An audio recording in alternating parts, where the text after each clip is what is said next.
晚上好啊，我是毛一芳，今天给大家讲一个在大马非常有名的地方——槟城的木扣山。很多人一听名字以为是木扣山，但是它不是山，而是一个小岛，叫布劳哲的加，在冰岛和北海之间。这个小岛上有一件很奇怪的事情，岛上有5332个坟墓。在这么小的地方有5000多个坟墓已经很奇怪了，对吧？但是更奇怪的是，这个岛曾经死过9000多个人。那么问题来了，坟墓有5332个，死了9000多个，那么剩下的4000多具尸体去了哪里？那么多人没有入土为安，是不是想着就有一点凄凉啊？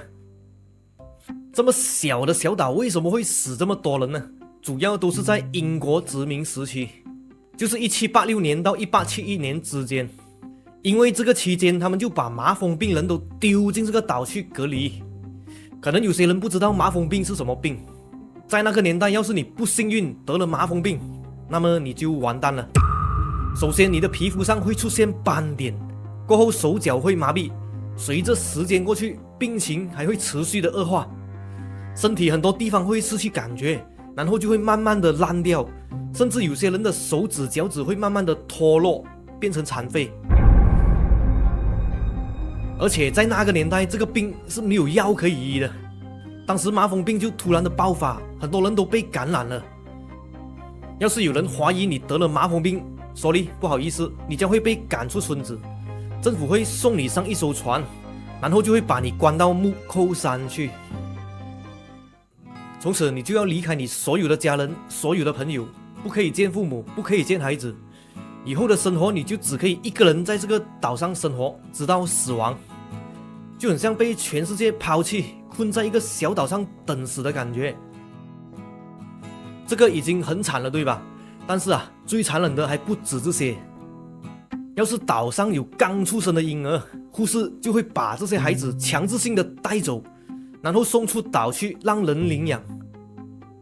虽然政府这么做是为了孩子好，不想让孩子在岛上被传染这些病嘛，可是你想想看，那个妈妈，一个妈妈被隔离在岛上，没有家人，没有朋友，唯一的希望，唯一的寄托就只有她这个孩子，可是却有人把孩子从她身上直接抢走。因此有一些妈妈就受不了这个打击而选择了自杀，真是叫人心酸啊。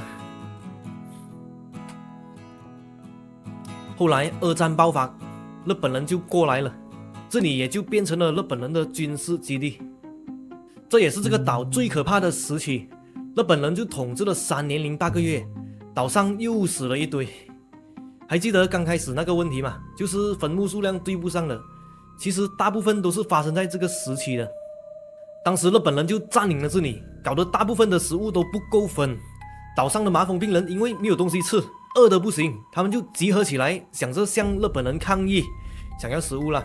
你们猜日本人会怎么做？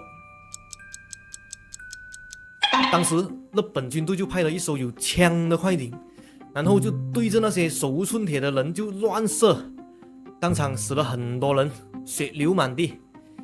可是你们知道那些尸体日本人是怎么处理的吗？有人说尸体都是被埋在一个乱葬岗，每当大涨潮的时候，尸体就会被这些海水给冲走。也有人说尸体其实是直接被丢进了海里，而那些被丢进海里的尸体很快就会消失了。为什么？因为那个时期海里最多的就是鲨鱼。这个岛其实离海岸也不算是很远，不到1公里。当时就有很多人就想着游泳逃离这个地方，因为正常人游出去应该是不需要1个小时。可是他们游出去之后，很多都是没有消息的，因此那里就留下了一个鲨鱼吃人的传说。所以你看5332座坟墓就只是埋了一部分的人，另一部分的人很可能都是在鱼的肚子里面了。每当夜晚，那里附近的人经常就会在海上看到一些很奇怪的亮光，是解释不到的亮光。渔民就把这些奇怪的光叫鬼火，也许这些鬼火就是那些没有坟墓、没有安息之地的病人吧。后来有一段时间，岛上就频繁的传来有日本的口号声，这些应该就是二战时期打败仗没有撵回去而选择切腹自杀的日本军人吧。二战之后，这个可怕的岛并没有变好，反而越来越悲剧。它依然是用来做特别的隔离区，除了麻风病人以外，精神病的人也被关进去，乞丐也被丢进去。当时又有一种传染病爆发了，就是结核病，也叫肺痨。中了肺痨的人就会一直咳嗽，一直咳嗽，还咳血。这个病在那个年代是医不了的。反正就是这些会传染又治不好的病，病人全部都会被关进去木扣山。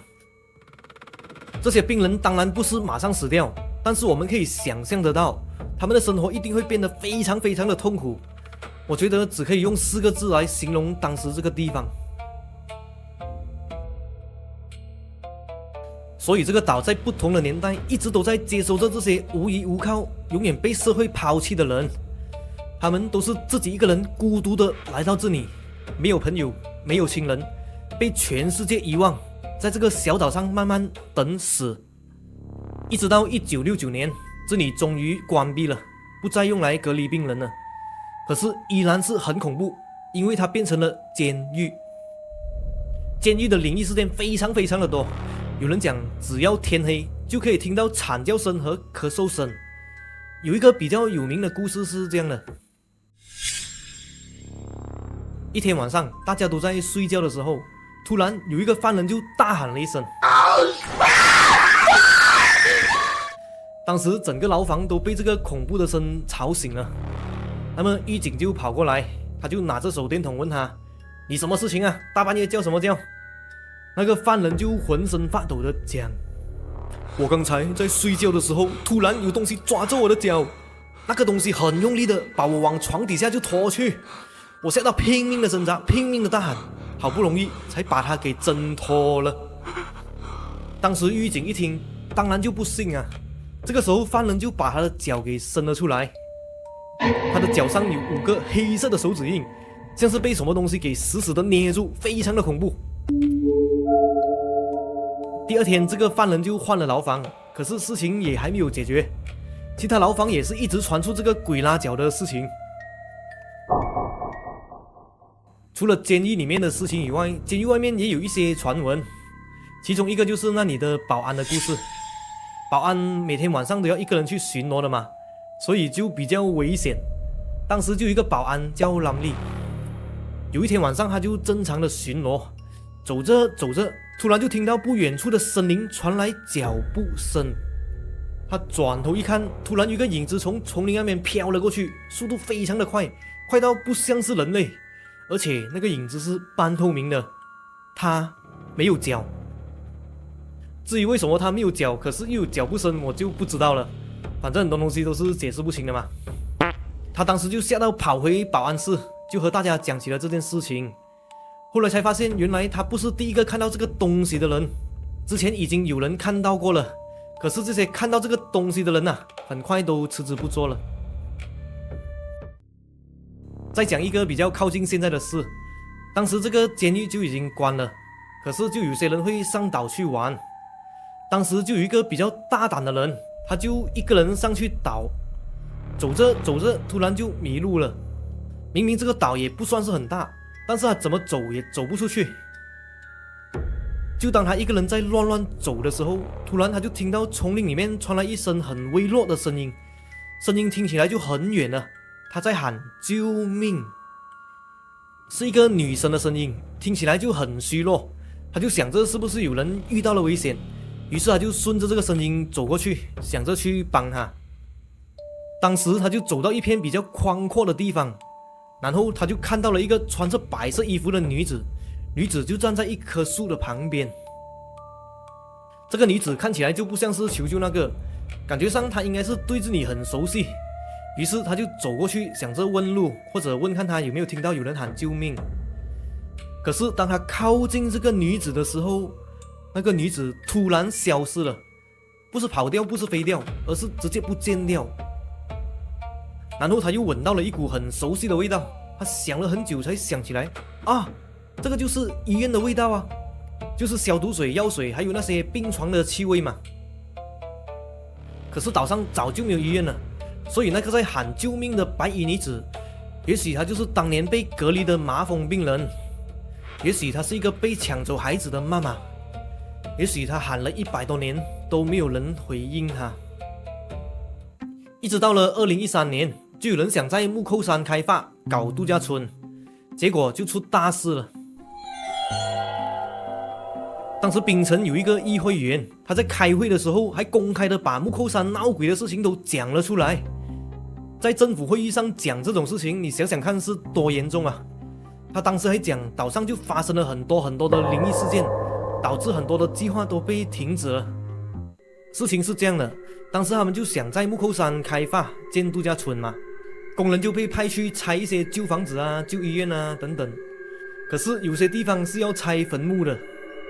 有一个傍晚，工人们都放工休息了，有个工头他就自己一个人去工地检查。当他走到一个大石头旁边的时候，他看到了一个没有头的影子，影子站在石头上面，面向大海。他吓得腿都软了，连滚带爬的就跑了回去。第二天，他就和那里的老员工讲起了这件事情。老员工就讲，那块石头附近以前是刑场，就是砍头的地方。后来就有越来越多的人在这个大石头附近看到这个没有头的东西。刚开始只是看到而已，没有什么。可是后来事情变得更严重了。有个工人还在拆一个旧房子的时候，突然自己一个人在那边自言自语，也不知道在讲什么，大家都听不懂啊。后来他就突然倒下了，还翻白眼昏倒了。可是不是1个2个人哦，好几个人都接连的中招，都是类似的情况。这个很明显就是中邪吧。承包商没有办法，所以就请了宗教师过来驱鬼。你们猜结果怎么样？当时宗教师就带着一群人进去里面做法驱魔了。可是没有过多久罢了，他就带着一群人跑着出来，自己还受伤了。因此当时很多的计划都被迫停止了。这个岛上有这么多的黑历史，麻风病人、被屠杀的人、自杀的妈妈、无处可去的肺痨病人，后来还有囚犯。这些人都死不瞑目，客死异乡，非常的凄凉。可是在时间的冲刷下，这座岛已经转阴为阳了。现在那里是个度假村，有泳池，有 SPA， 有人在上面举办婚礼、拍婚纱照，非常的漂亮。